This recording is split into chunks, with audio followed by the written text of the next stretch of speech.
Sa isang bansang puno ng ingay ng politika at kontrobersya, sino ang nagsasabi ng totoo?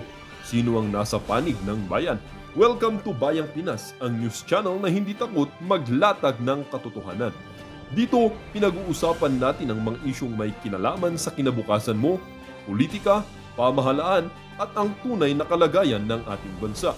Hindi kami bayad, hindi kami bulag. Sa Bayang Pinas, ang boses ng mamamayan ang tunay na headline. Kaya kung sawang-sawa ka na sa mga baluktot na impormasyon at scripted na kwento, dito ka na. Dito sa Bayang Pinas, tayo ang bantay at boses ng bayan. Kung gusto mong manatiling mulat at informed, don't forget to like, share, and most importantly, subscribe dahil sa panahon ngayon, ang kaalaman ay kapangyarihan. Ito ang Bayang Pinas, balitang totoo, pusong makabayan para sa sambayanang Pilipino. Tara na't alamin ang tunay na balita. Mas marami daw natulungan na noontime show.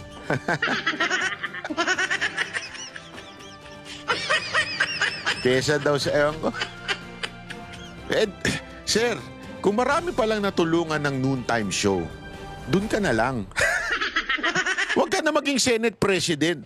Di ba maging noontime President ka na lang? O noontime King. Dun pala marami natulungan eh. Ayan o, sinabi niya yan ha. O, sana di mo na lang pinatulan. Huwag ganun. Huwag ganun. Ang totoo nun, mas marami natulungan ng noontime show eh. Oh, mas marami natulungan ng noontime show. Sir, doon ka na lang. Marami palang natutulungan yun, ba't ka nandyan? Ano ba gusto mo? Tumulong sa kapwa mo o maging senador? Magkaroon ng power? Eh kung mas marami palang natulungan, hindi, dito nakakabuisit yung ganyan sagot eh. Sa totoo lang, nakakapikon yan. Senate President ka, sasabihin mo na mas marami pang natulungan na noontime show?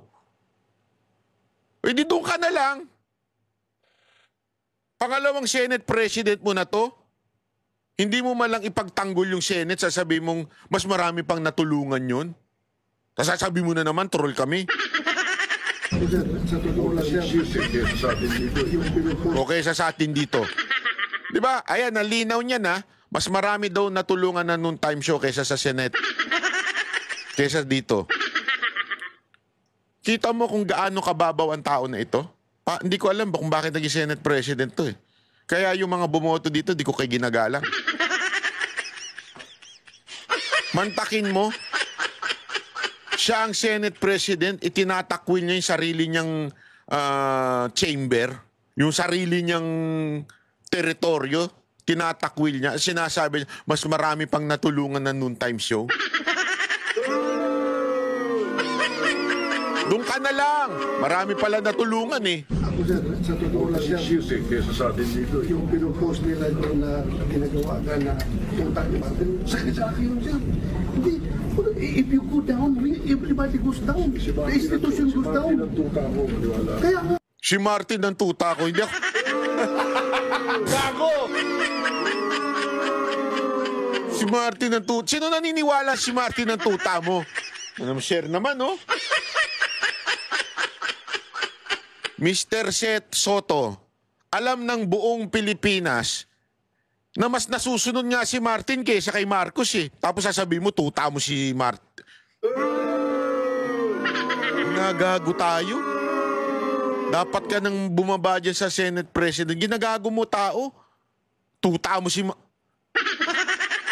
Hindi nga untouchable nga siya ni Marcos. Presidente na yun. Ikaw pa kaya? Niloloko tayo eh. Sinungaling nyo, sir? Kaya nga, pinapakita lang ginawa kang tuta ni Martin. Masakit sa amin yun. Kahit na minority kami. Membro kami ng Senado.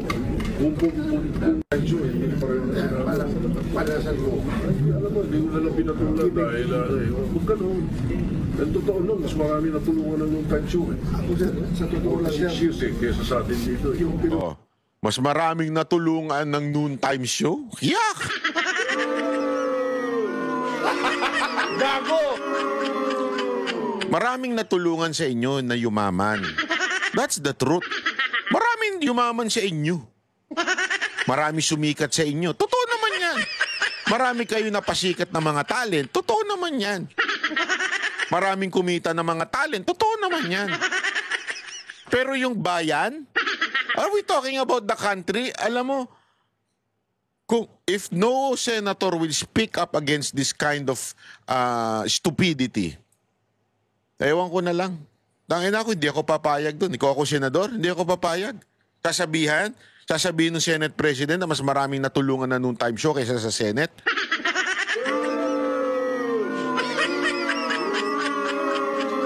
Hindi ako papayag sa ganun. Kung kayong mga senador pumapayag kayo, tanggapin nyo yon. Hindi ako papayag doon. Tangina.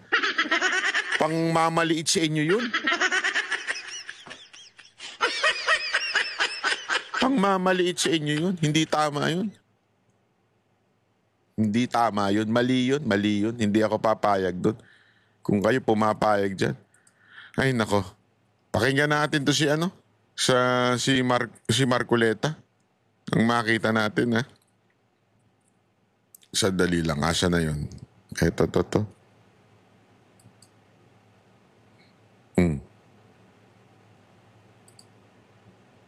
Pumalag si Senador Roda. Ay, hindi.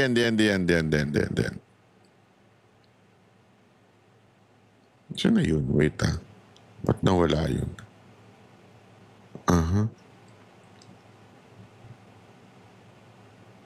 Ito.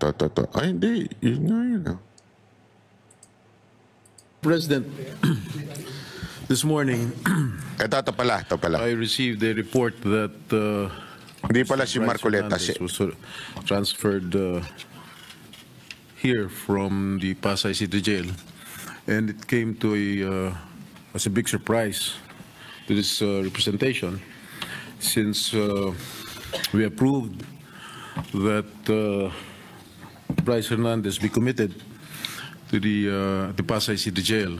We approved it in plenary. Mr. President, last Tuesday, when he appeared before the TRICOM at the House Committee, at the House of Representatives, the opening statement, if my memory serves me right, of Mr. Bryce Hernandez is that, pwede ba dito na lang ako makulong? Ayoko pong bumalik sa Senado dahil merong mga senador na involved dito sa flood control. And much to my surprise, he mentioned this representation together with Senator Joel Villanueva. After his testimony, full of lies, according to the Senate President, he talked with the Speaker of the House, and they reached an agreement that he be committed at the PNP Custodial Center. But when I discovered that when he was at the PNP Custodial Center, not one OSA member was guarding him there. Eh, grabe. Ni isa sa mga OSA na dapat meron tayong physical custody of that person. Wala nang pakialam ang pulis dyan eh. Tayo na ang may physical custody. Pero nasaan? Nasaan ang nagagwardya sa kanya doon? Eh kung biglang tumakas yun, biglang pinatakas ng pulis yun, paano na? So after that, nagdesisyon po tayo here, plenary, that we commit him at the Pasay City Jail. And everybody approved of it. When I made my motion, sinigundahan ni Majority Leader Senator Mig Zubiri, and no one objected. At ang sabi dito, I got hold of this letter from the lawyer of Mr. Bryce Hernandez. Third to the last paragraph. We appeal for this because today there is renewed faith. Ito, September 15, today. Under your leadership, Senate President Soto, and with Chairman Lacson's stewardship of the Blue Ribbon Committee, there is assurance that the Senate will stand not only as a body of discipline, but as an exemplar of fairness. Mr. President, noong Tuesday, sabi ni Bryce Hernandez, ayaw niya rito. Kayo na po ang Senate President noon. Ganda ng punto ni Estrada dito, ni Jinggoy. Ganda ng punto ni Jinggoy dito, Noong sinabi niyang ayaw niya sa Senate, si Bryce, ang Senate President na si Soto. So, anong ibig sabihin niya ngayon na may tiwala na siya ngayon kasi dahil sa bagong leadership? Sinong tinarantado mo, Bryce? Sinong tinarantado mo? Nung Tuesday, ang Senate President na si Soto. Ibig sabihin, bullshit yung dahilan mo na si Soto o dahil nagbago na ng leadership kaya ka safety na sa Senate. Isang malaking katarantaduhan po yun. Di ba? Hindi ho pwedeng sabihin niya yun na ganun lang. Kaya, gusto ko na sa Senate. No Tuesday, Senate President na si Soto Yung sinasabi ni Jinggoy. Bakit ngayon sasabihin itong abogado niya, there is renewed faith? Bakit nung sinabi ni Bryce Hernandez, Senate President po kayo, wala ba siyang faith sa inyo nung nagsalita siya? Oh. Kasi yun nga, tama ka dyan, Senator Jinggoy. Nagpapalusot na lang yan si Bryce. Siguro nahirapan siya. Nung tumatay siya, walang bidet doon sa Pasay City Jail. O baka Hindi, kasi siyempre City Jail yun sabi nga nila, mas masarap daw sa Senate. At least dyan, the aircon. Dyan, may television. Malamang sa malamang, may cellphone pa. Di ba? Doon, City Jail yun. Ibig sabihin, after how many days, na-realize na ayoko dito, hindi ko trip dito. Sanay ako sa magargong buhay Utang ina. Galing ako sa mayaman. Nagpapatalo ako ng bilyon-bilyon Sa casino Ibig sabihin, di ba? May mga magagarang sasakyan pa siya Tapos ngayon, dito ako sa Pasay City. Ayoko dito. Mas gusto ko sa Senate. Paguhin natin yung Senate. I-renovate natin. Lacson. Bakit si Lacson? Naalala nyo, si Lacson ng... Lacson, di ka palusot dyan. Diyan sa new building ng Senate. Tuesday, na ayaw niyang bumalik dito sa Senado. Bakit ngayon niya lang sasabihin na meron siyang renewed faith? Bakit lagi natin sinusunod ko ano gustong kapritsyo ni Bryce Hernandez? Gusto niya malipat sa Ayaw niya rito. Nilipat niyo sa custodial. Nung nilipat natin sa Pasay, gusto niya naman ngayon malipat dito. Ano ba talaga? Why are we giving so much importance or credence to this person who is a liar, who is the #1 suspect of this corruption, what is happening in our country today? Bakit? Bakit? Meron ba nagproprotection sa House of Representatives? Nako. Bakit nung Hindi. Tuta daw ni Tito Soto si si Romualdez Obis na. Ribbon Committee po. Noong si Congressman Marcoleta pang chairman ng Blue Ribbon. Nagbanggit si Diskaya. Ilang congressman ang involved sa korupsyon.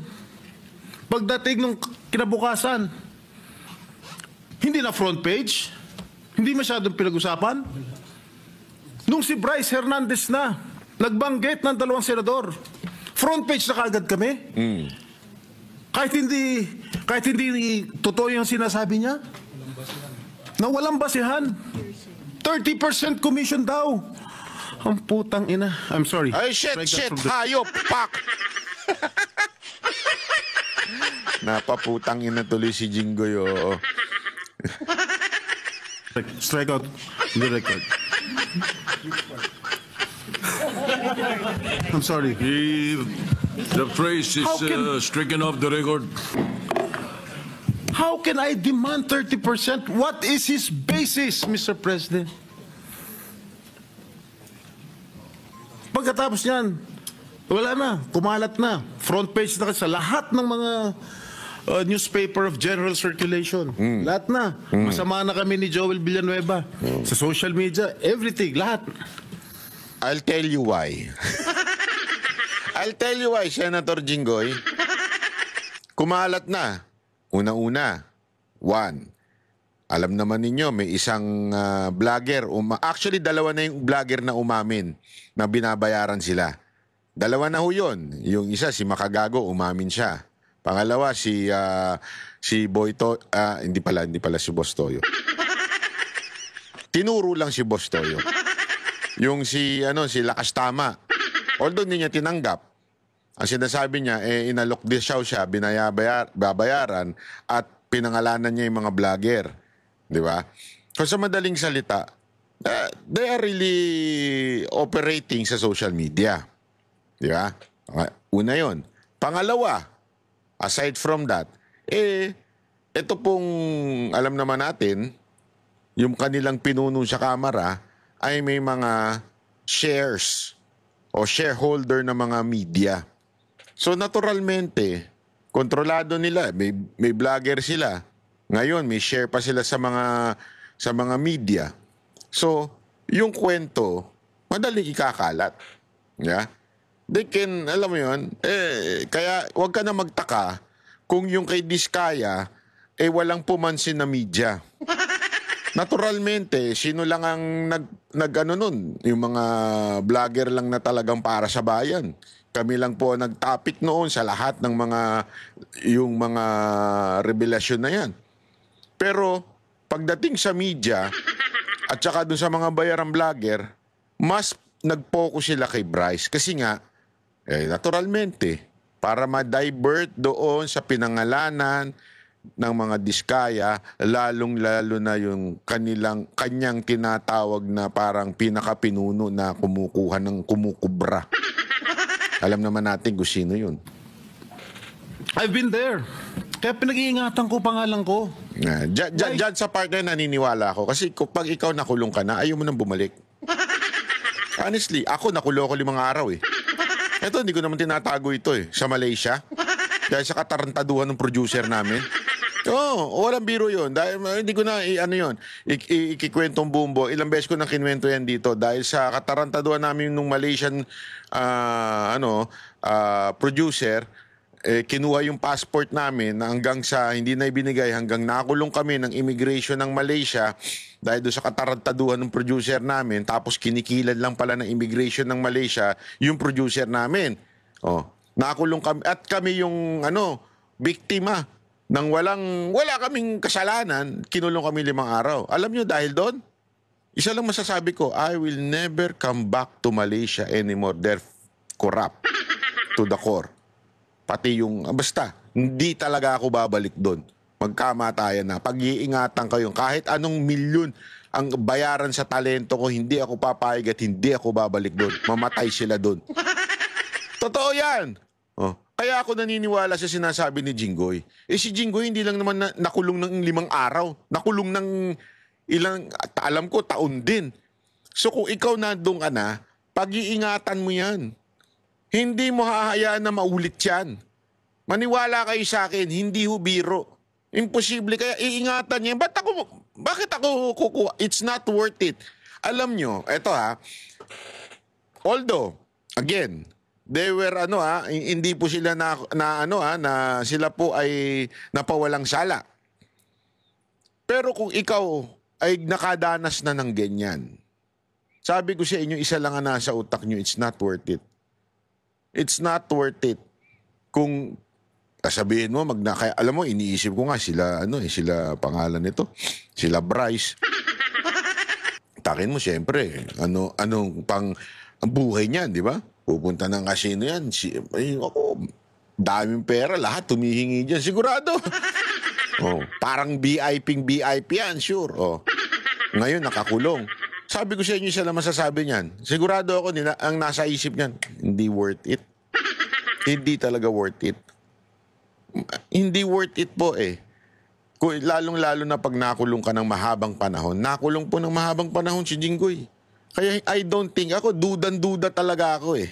Should I do such a thing, Mr. President? Why? I will never do such thing, Mr. President. Porket ba I'm actively participating in the Blue Ribbon Committee? Porket ba matapang ako magtanong? Oo. Ako na kaagad ang target nila? Of course! Bakit? I'm just doing my job as your senator.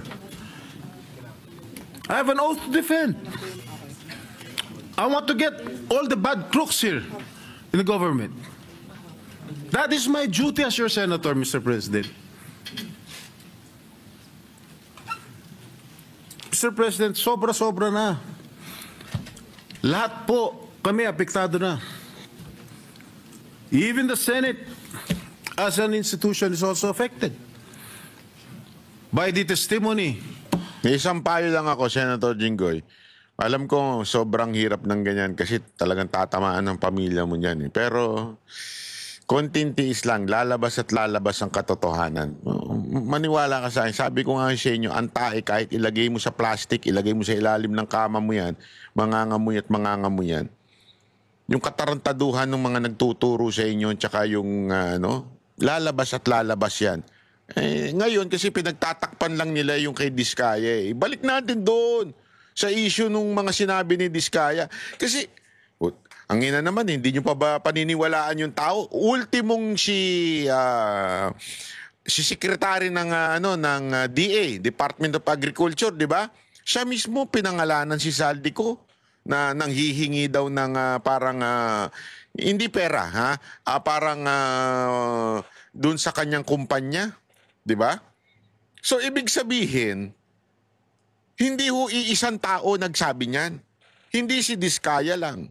Andyan si Tiangco, nandyan si Magalong, nandyan si yung sa secretary, di ba, ng DA. So, ibig sabihin, from different area, color, politika, isang pangalan ang sinasabi. Abay, putang ina, hindi pa ba yun kapanipaniwala? Di ba ho? Iba-iba ho ito ha. Hindi ho ito Duterte supporter ha. Ito yung mga nasa ilalim ni Marcos. Tao ni Marcos. Mga hindi ho ito anti-BBM. Ito yung mga sa tauhan niya. Di ba ho? Pero isang binabanggit si Saldico. Pambihira, ladies and gentlemen. Gagalaw kaya si Saldico nang walang... Feeling ko nga, kawawa nga ho ito si Saldico. Ako, naawa ako sa kanya. Bakit? Kasi... parang siya na yung tinatapon sa barko. Kung ako sa'yo, Saldico, bumaligtad ka na. Magsalita ka na. Sabihin mo na yung totoo. Kasi, I don't think makakagalaw ka ng ganun kalaya o kagarapal. Kung walang basbas ng mas mataas pa sa'yo. Yun nga din na sinabi ni Magalong, di ba? Hindi lang si Saldico yan. Hindi ka makakagalaw to si Saldico na isang party list representative lang nang wala hong basbas na mas may makapangyarihan pa sa kanya. Hindi kaya ang makapangyarihan sa kanya si Barsaga? Hindi di ba? Obvious naman eh. Kaya nga, Senator Jinggoy, I know it's hard pero relax ka lang, lalabas din ang totoo. Of one habitual liar. Bakit paniniwalaan natin siya? Bakit yung sinigaw ng mga congressman? Bakit? Bakit hindi natin imbestigahan? Bakit yung mga senador hindi imbestigahan? Ako, I'm open to any investigation. In fact, Mr. President, ngayon pa lang, kahit hindi pa nagko-comment sa Blue Ribbon Committee ni Senator Lacson, ngayon pa lang, I'm willing to sign any waiver to open my bank accounts. And that I'll put that on record. Ngayon, lakas na loob, ha? I don't know with Senator Joel. Maybe will also conform with my idea. So, Mr. President, wag naman ganun. Bakit panay senador lang ang gusto nilang ipako sa krus? Bakit yung mga ibang mga politiko? Dahil, porket masikat kami? Patay tayo dyan. Ikaw naman, ha? Sana all sikat. Patay tayo dyan. Tama yun. Pare-pareho lang tayo nasa gobyerno. Pare-pareho lang tayo naninilbihan dito. Yun lang po, Ginong Pangulo. Maraming salamat po. Ayan, so, alam mo, mga kababayan, napaka linaw po ng sinabi ni Jinggoy. Diyan ka magtataka eh. Bakit ho? Bakit, ladies and gentlemen? Bakit po, alam mo yun, sinabi ni Bryce, ayaw niyang bumalik sa Senado, kaya sa krami lang siya, tapos pinagbigyan nyo. Kunwari, may compromise pa kayo na sa Pasay City Jail na lang. Nung nagdesisyon siya na, hindi, may tiwala na pala ako sa Senado na ako. Agad-agad binalik siya. Kaya nga ang tanong sa ni Jinggoy dyan, may nagpo-protekta ba? Hindi, kayo mag-isip. Isipin nyo mabuti. Parang kinukumpasan eh. Para bagang, balik na dyan ha, punta na ako dyan. Alam mo yung parang, inutusan ba kayo ni Speaker? Inutusan ba kayo ni Romualdez na pabalikin nyo na yun dyan ha? Okay na ako. Sige na, okay na yan. Balik nyo na yun doon. Kasi ang bilis eh. Actually, inargue pa ito ni Marcoleta at saka ni Cayetano yung process. Kasi dapat yung kung sino yung komite na nag-decide, yun dapat ang magsasabi kung alam mo yun, hindi eh, parang wala nang paapaalam na nagagana. Parang pag ginusto nung tao, basta magdi-decide na lang si Soto. Tapos sasabihin mo, Soto, hindi ka tuta. Sino maniniwala sa'yo? Di ba? Sino maniniwala sa'yo, Soto? Pambihira ka naman, napaka-obvious naman yan. Oh, anyway, ladies and gentlemen, ewan ko dito kay Soto kung may lulusot niya pa yan, pero napaka-obvious. And we see on how affected si Soto doon sa video. Nahuling video siya. Actually, kasi tapos na yung parang debate. Anong nangyari? Parang may mga nakakapag-video. Alam mo, bibigyan ko kayo ng secret dyan. Sa Senado. Bumili kayo ng may maliit na mic. Tapos pagka nag-uusap-usap na sila, paabot ninyo. Yan na itong mic na ito. Para mas marinig natin yung mga usap-usapan nila. Ha? Hindi, kasi dito, booking. Na-booking si Soto na napikon siya. Napikon siya doon sa noontime show. At mantakin mo, pinagmamalaki niya pa yung noontime show kaysa sa Senado, mas marami daw natulungan. Gago!